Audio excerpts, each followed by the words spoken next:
Hello, my friends. Welcome back to Steady English Stories. Close your eyes for a moment and imagine this. You are standing on a mountain path, high in the Himalayas. The air is thin and cold. Around you, the peaks disappear into white cloud. Below you, in a green valley, sits a small wooden farmhouse with a sloped roof. There is no road leading to it. There is no telephone line, no television antenna, no sound of traffic. Just wind and prayer flags moving in that wind and the distant call of a bird. This is Bhutan, my friends. A tiny kingdom in the Himalayas, so small you could drive across it in a single day if there were enough roads, which for most of its history there were not. Here is the mystery at the heart of today's story.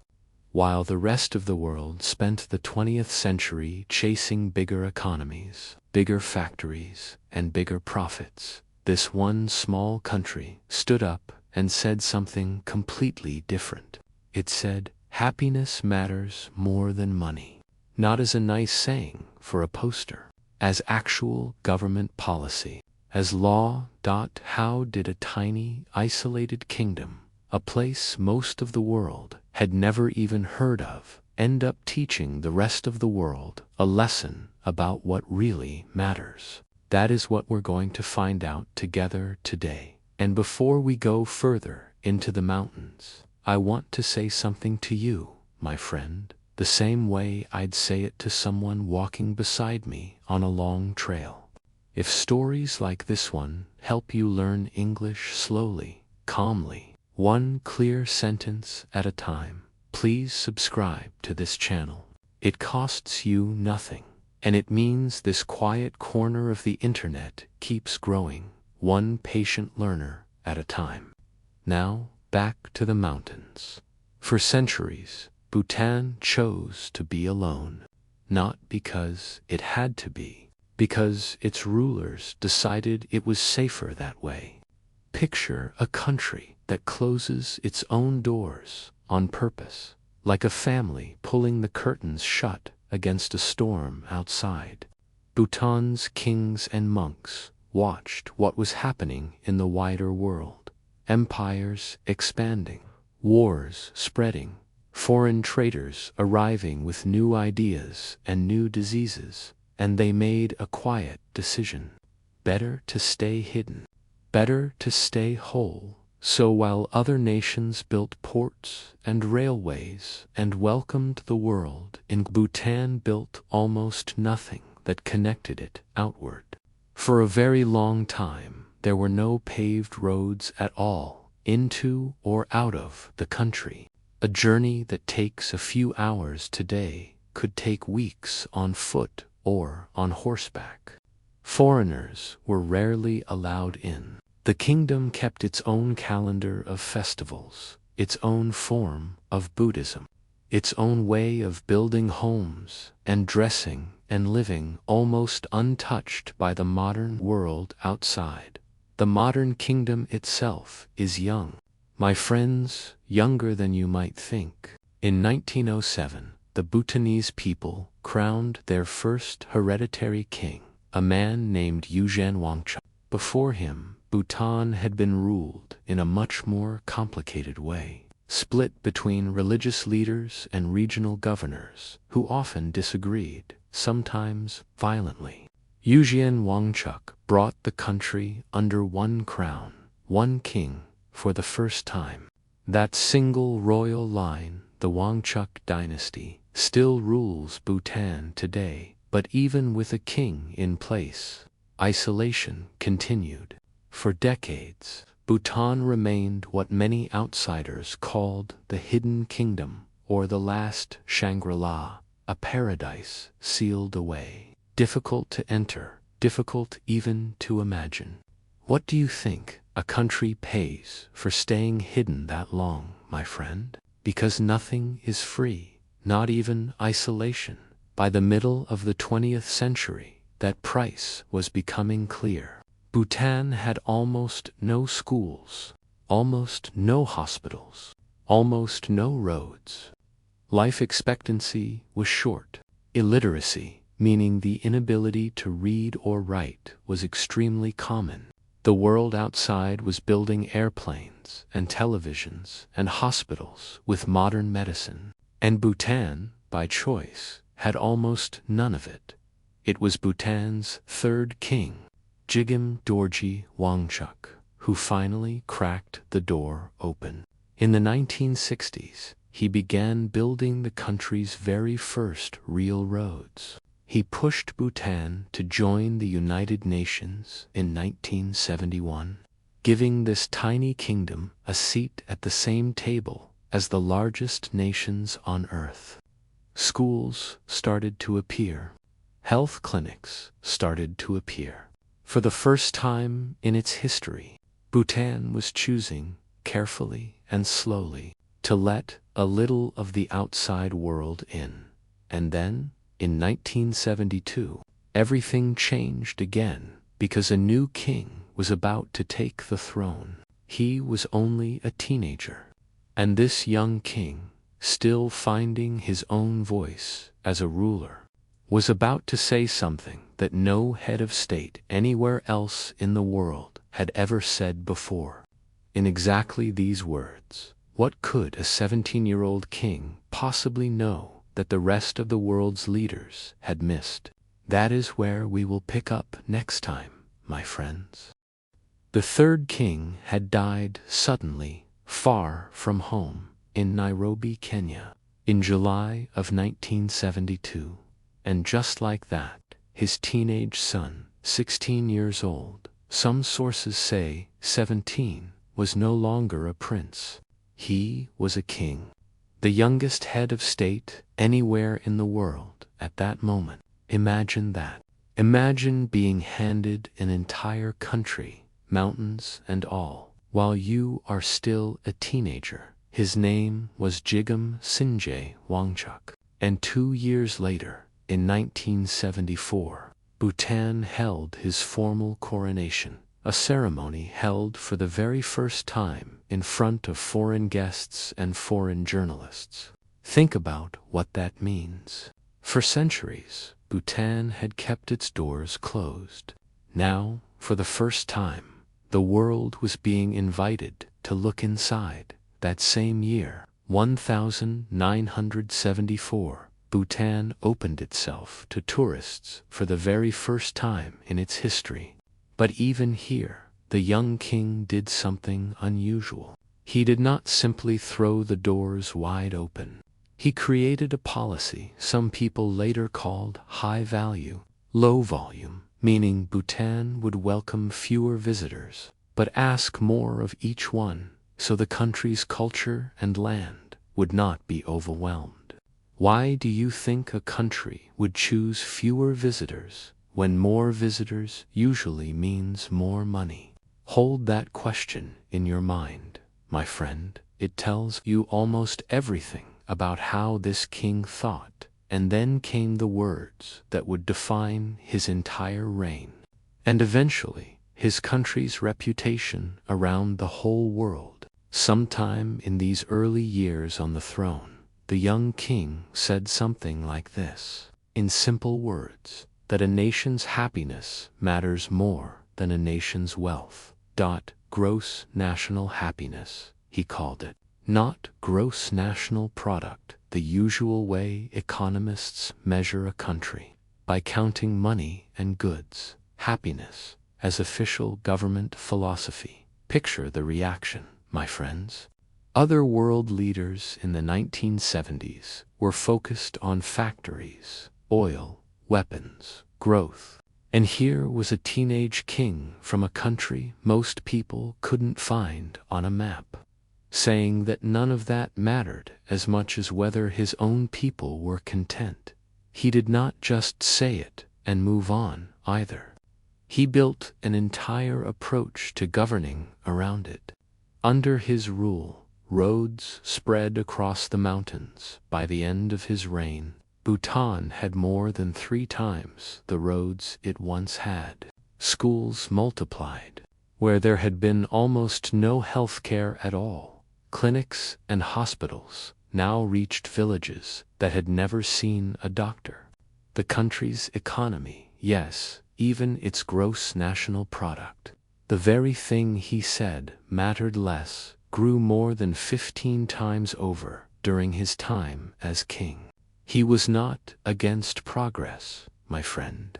He simply refused to let progress be the only thing that counted. By the 1980s and 1990s, word of Bhutan's strange, gentle philosophy had begun to spread beyond its mountains. Journalists came, researchers came. The phrase gross national happiness started appearing in newspapers from London to New York, always attached to the same astonished question: how could a tiny, poor kingdom possibly be doing something the wealthiest nations on earth had never thought to try? This was the peak, my friends. The king who had inherited a hidden, isolated country as a teenager was now, decades later, respected internationally as a visionary.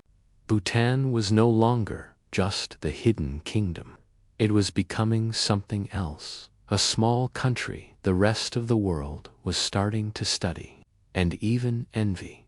But no rise comes without a cost. And Bhutan's story is not only a gentle one in these same decades. As the king worked to protect Bhutan's culture and unify the nation under one identity, his government also took harsh action against a group of Bhutan's own people, an ethnic Nepali-speaking community in the south of the country, known as the Lhotshampa. Citizenship laws grew stricter. Cultural policies grew more demanding. And through the early 1990s, well over 100,000 Lhotshampa were forced from their homes, many ending up for years in refugee camps in Nepal. This is a real and painful part of Bhutan's story, my friends, and it deserves to be named honestly, not hidden behind the happier headlines. A nation building an identity it was proud of also caused deep suffering for some of its own people along the way. Both things are true, so here is where our story stands. A king who came to power as a boy, who gave the world an idea, admired everywhere, who lifted his own people out of poverty and isolation, and who also, in that same period, oversaw one of the harder, more painful chapters in his country's modern history. What happens, my friends, when a leader is remembered as visionary by some and as the cause of real harm by others? And what happens when that same king, at the very height of his power, decides on his own to give that power away? That is exactly where we turn next. The answer came in December of 2006, and it surprised almost everyone. King Jaigame Sinji Wangchuck did not wait to be forced from power. He did not wait for age or illness to slow him down. At the height of his authority, respected internationally, loved by many of his own people, he simply stepped down, voluntarily. He handed his throne to his eldest son, a young man named Jigme Khesar Namgyal Wangchuck, who became Bhutan's fifth king. Think about that for a moment, my friend. How many rulers in history have given up absolute power on their own while they still held it firmly in their hands? Very few. But this king believed something simple, that Bhutan's happiness, in the long run, depended on its people learning to govern themselves. So the country moved, carefully and deliberately, toward democracy. In 2008, Bhutan held its very first national elections. That same year, on July 18th, the new king signed Bhutan's first written constitution. And inside that constitution, something remarkable was written into law. The pursuit of gross national happiness itself became an official goal of the government, not just a phrase a king once said. A quiet mountain kingdom had turned one man's idea into a permanent national promise. But remember what we talked about at the end of part 2. My friends, the painful chapter alongside the proud one. The story of the Lhotshampa people, forced from their homes in the south of Bhutan during the very same decades that gross national happiness was taking shape. That pain did not disappear the moment democracy arrived. Tens of thousands of Lhotshampa spent years, sometimes decades, in refugee camps in Nepal. Beginning around 2008, other countries, the United States, Canada, and others began accepting many of these refugees for resettlement, giving thousands of families a new home far from the mountains where they were born. It is a resolution of sorts, but it is not a simple, happy ending. Many families lost their home country permanently. That truth deserves to sit here honestly. Alongside everything else Bhutan achieved, and even Bhutan's democracy has not been a fairy tale. Just a few years after that first election, voters actually removed the ruling party from power, in part because of frustration over the economy, showing that happiness, once written into law, still has to be earned. Election after election, like anywhere else.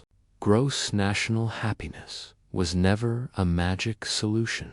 It was, and still is, a difficult daily effort. So what do we do with a story like this, my friend? A tiny kingdom that stayed hidden for centuries. A teenage king who gave the world a new way to measure success. Real progress in roads, schools, and hospitals. A real and painful cost paid by some of the country's own people. A king who gave up absolute power willingly, and a young democracy still, today, trying to live up to the idea it promised itself. Here is what I take from it, and I hope you'll sit with it, too. Progress is never only one thing.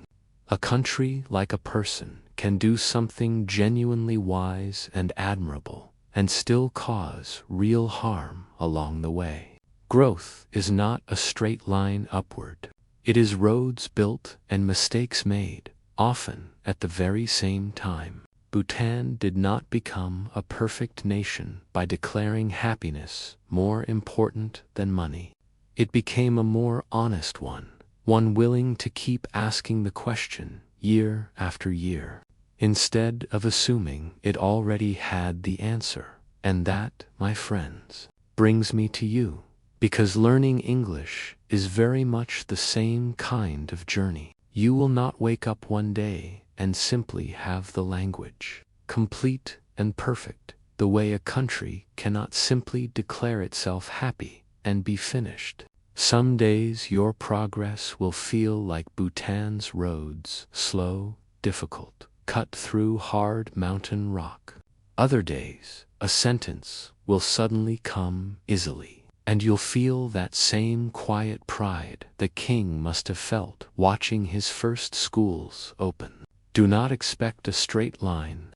Expect a path with switchbacks, like a road climbing through the Himalayas. What matters is that you keep walking it patiently, the way this small kingdom did, one road, one school, one small change at a time. If this story moved you today, my friend, please take a moment to like this video and subscribe to Steady English Stories. It truly helps this channel keep telling stories like this one, at this same calm, steady pace, for learners just like you.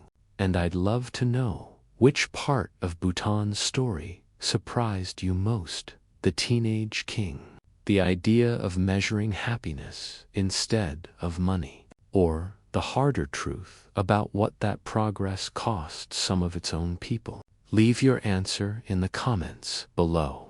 I read every one. Until next time, my friends. Keep learning